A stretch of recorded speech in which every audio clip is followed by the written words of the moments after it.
Hello, and welcome back to another episode of Coast to Coast Hockey. Today, we're going to be doing a deep dive into everything to do with the Vancouver Canucks. My name's Cameron. I'm Noel.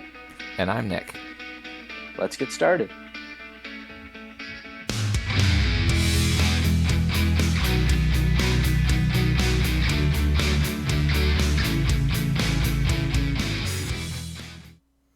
The key offseason additions that the Vancouver Canucks made was bringing in Carson Soucy and Ian Cole on defense, Casey Smith in net, Teddy Bluger and Matt Irwin. The key subtractions for the Vancouver Canucks include defenseman Oliver Ekman-Larsson, Vitaly Kravtsov, defenseman Ethan Bear, and some other depth options.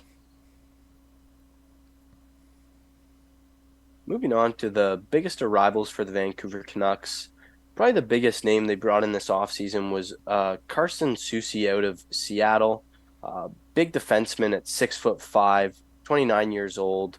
He comes in on a 3-year deal, 3.25 million AAV. Really developed into a solid top four defenseman in the past couple of years in Seattle after being selected by them in the expansion draft. Last year, he put up 16 points in 78 games, but he's really more known for his physicality and defense. So he put up 143 hits last year and blocked 96 shots. He's really the prototypical defenseman that a team like Vegas won the cup with last year. Guys like Zach Whitecloud, Braden McNabb, really highly demanded commodity around the NHL right now. And also quite the analytical darling as well. He is a great Mm. passer and great with his hands and a great skater as well for his size. But now on to a defenseman who does not do well on the analytics side. That is Ian Cole. This is a 6'1", 225-pound defender. He brings that veteran presence on a 1-year deal to Vancouver. As you can see in 78 games last year, only 17 points, but that's not what he's known for. He's sort of to be that stable option in the depth of your lineup on defense. And this is his second appearance on the Coast to Coast Hockey Channel. We're talking about Casey Smith, who was just brought in via trade with Montreal. Vancouver sent Tanner Pearson the other way as well as a pick, I believe. Third round He's pick, yep. a solid backup option. So he has a $1.8 million cap hit, and he posted some pretty good numbers through games played with Pittsburgh last year. So we'll see. He won't be playing much behind Demko, but we'll see what he can do in the Vancouver colors. Moving on from our biggest arrivals to our future outlook here. Um, Another decent prospect pool, not the best in the NHL, but some recognizable names here. Tom Willander, Atu Ratu, as well as Artur Silovs. Pretty good goaltender prospect for the Canucks, but honestly not the best prospect pool in the NHL. And you guys can see the draft capital there. They are missing some of their picks, but most importantly, they have three of their first round picks for 2024 to 2026. So that's always a good sign if you can keep your first rounders and hopefully land some big prospects with them. Now on to the prospect spotlight for the Vancouver Canucks. The three prospects we're going to highlight today are Tom Willander, Atu Ratu, and Artur Silovs. First of all, we got Tom Willander, the most recent choice by the Vancouver Canucks in the 2023 first round at 11th overall. This is a skilled defenseman who has been playing with men for a while now. He's played last year a bit in the SHL, but he also played in the junior leagues and dominated, so they moved him up. This next year, he's going to be going to Boston University in college, so that's an interesting move for him, making his trek to North America. As 6'1" at his age is quite good for being a mobile defender. He's very engaged defensively, and I could see him being a good piece to the future of the Canucks on the right side, being a right shot. As you see on the second piece, we've got Atu Ratu, who came back in the trade for Bo Horvat from the New York Islanders. This is a guy who was at one point in time, many years ago, considered to be the top prospect for his draft that would be coming a few years later in 2021. Since then, he had some growing spurts in Finland, and then he moved sort of to the second round, but then he fell all the way to 52nd, which many people thought was a steal at 52nd overall. This is a guy who immediately translated well to the AHL after playing with men for so long. He played in the Liga at age 17 and 18, so this is a guy that I can see translated into National Hockey League gameplay very easily. As we saw last year in two different teams, he put up 27 points in 52 games. But you see this NHL totals there. He did not do well in his first NHL stint, so it'll be interesting to see how long it takes him to fit into the Canucks lineup. The third prospect to mention is Artur Silovs.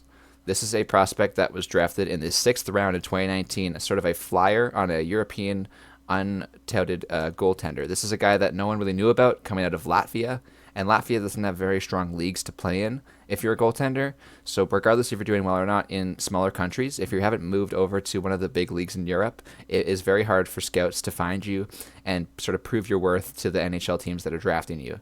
So a guy like Artur Silovs found his way through tournaments such as the World Championships and the World Juniors, where he put up some great numbers, such as in this past World Championships with Latvia. He put up a 220 goals against average and a 921 save percentage on Team Latvia, which is not one of the top teams typically in the international competition.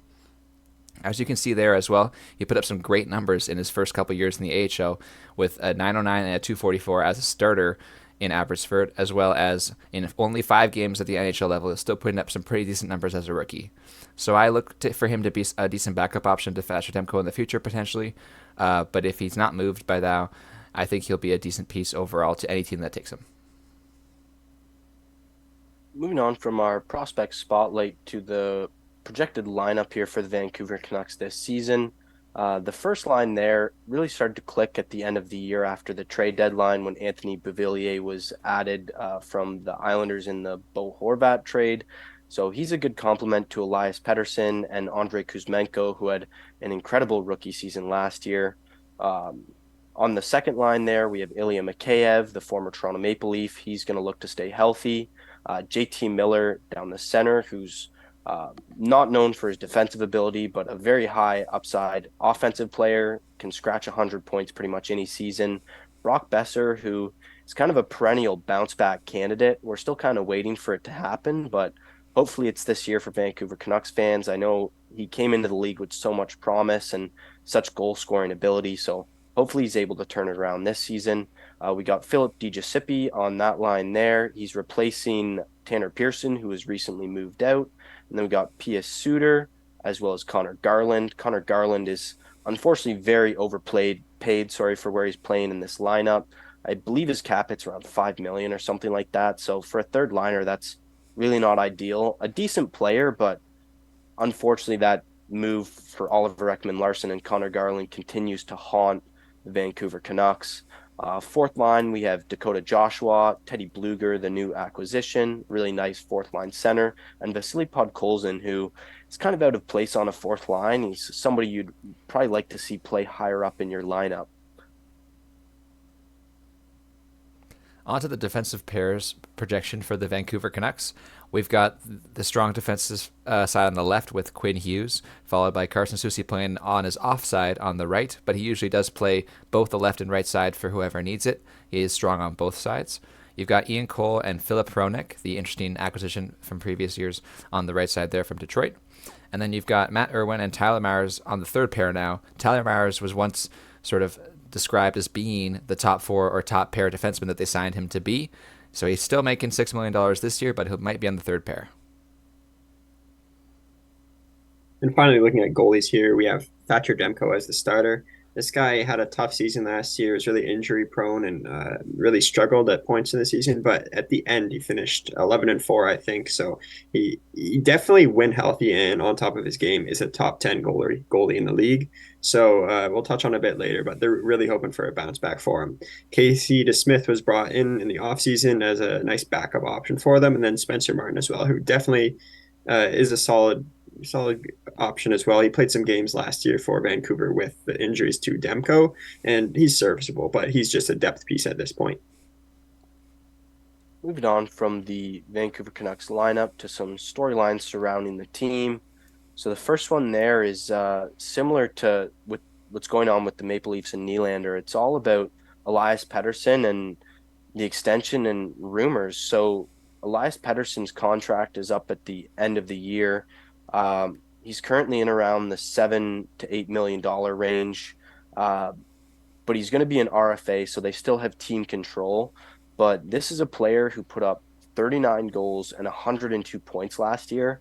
So that kind of production really takes the leverage out of the team's hands, because at the end of the day, if he decides he doesn't want to continue playing in Vancouver, there's really nothing they can do about it. We just saw it happen with Pierre-Luc Dubois. So I think the Canucks are really regretting the decision to give him a bridge deal as opposed to locking him up long term. But it's really just a hopefully this doesn't hang over the Vancouver Canucks this whole season. Like, do you guys think that he's going to stay in Vancouver? Or do you think he'll look to move elsewhere?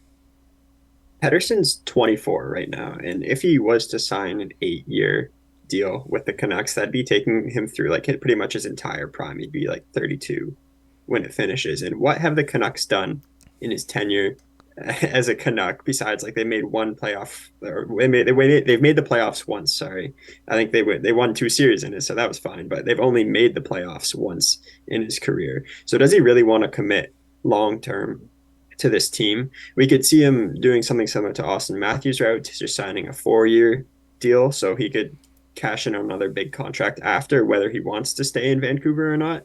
As to whether I think he will, I'm pretty confident he will resign at some point. I haven't really heard much rumors about whether he really likes it there or not. I haven't been paying attention to it too much, but I have a feeling he will resign. Yeah, and to add to that, this guy is arbitration eligible and would be one of the highest earning slash most productive arbitration cases in a while if it ever went to that point. I think this is a player that can demand as much as he wants next year, considering it's not a time for him to take any discounts. The team has not done anything to help him basically in recent years. So this is a guy who can be a little selfish on purpose, and that's okay because we see players like Austin Matthews and Connor McDavid get what they want. Even if some people think that McDavid took a discount, maybe he should have taken what he could have gotten at max deals. So because as you can see, the Oilers have not made the playoffs enough or have done significant damage in the playoffs for that matter in recent years. Similar to that, the Canucks with their star player Elias Pettersson. This is the only guy at the top. He is quite a ways above the rest of the wingers and centers on the team.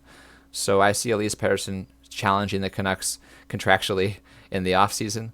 And I think he will stay in Vancouver, but I do agree that it's possible that another bridge deal is in the works because that will keep him in the RFA status if he's under 27 or under 7 years of NHL experience, according to the CBA. So if he can stay in RFA, that gives him easier leverage, and offer sheets are never going to happen, so I can't see him going anywhere, at least this year.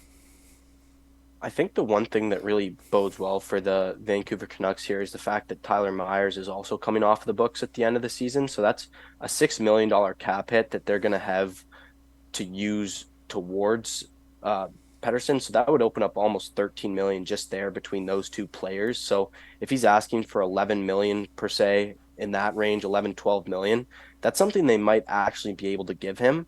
So there's no reason they should let him go. But I do remember hearing rumors at the start of the offseason that he doesn't really care where he plays. He just wants to win, I think is what I was hearing. And so if Vancouver has a really bad season again this year, he might try to push his way out similar to what Pierre-Luc Dubois did. And I happen to remember rumors about, I think, the Vegas Golden Knights calling and checking on his availability.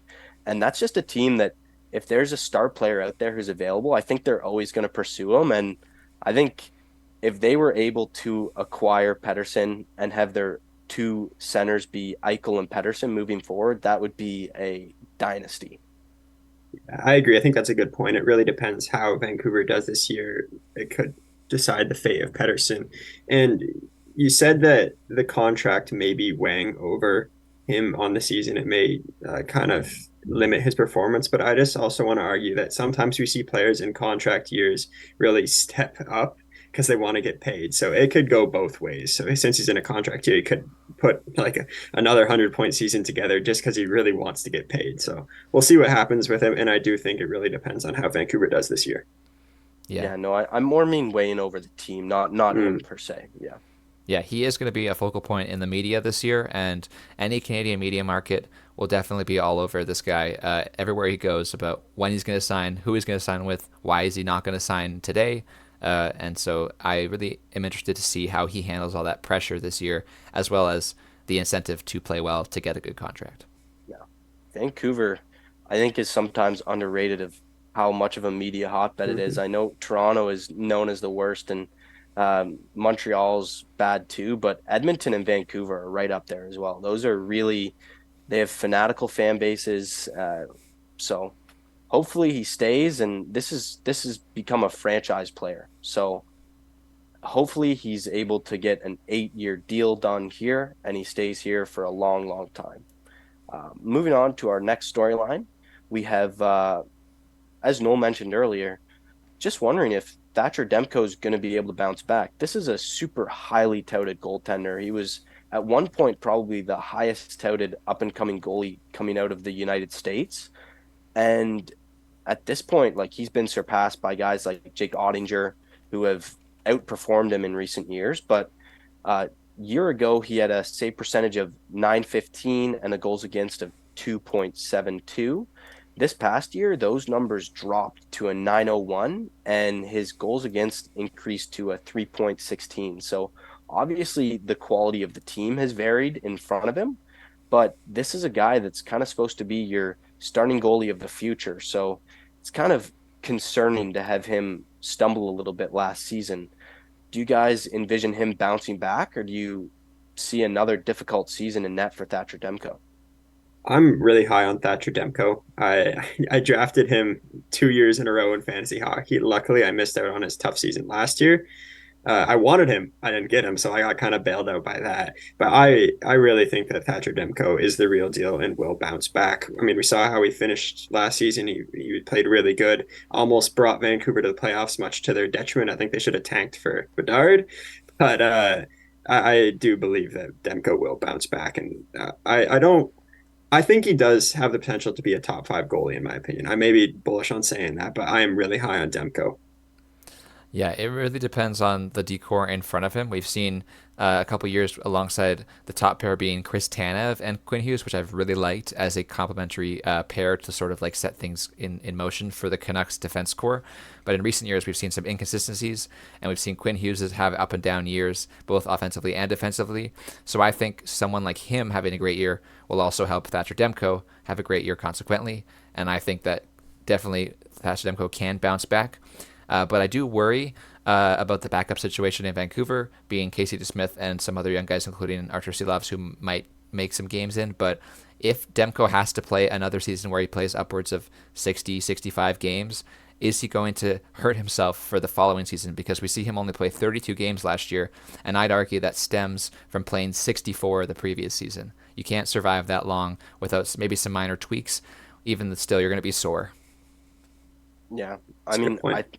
I think the D has really improved since last season. Like, I think bringing in Philip Hronik is a really underrated move that doesn't seem to be getting a lot of coverage. Like, because he came in at the deadline, it was a total head scratcher by the Detroit Red Wings to move on from him for me. But to bring him in, who's a really good two-way defenseman, bringing in Carson Soucy, I think Ian Cole's serviceable. Same thing with Matt Irwin. I think this defense is going to take a step forward, and it's going to enable Thatcher Demko to get back to his old self.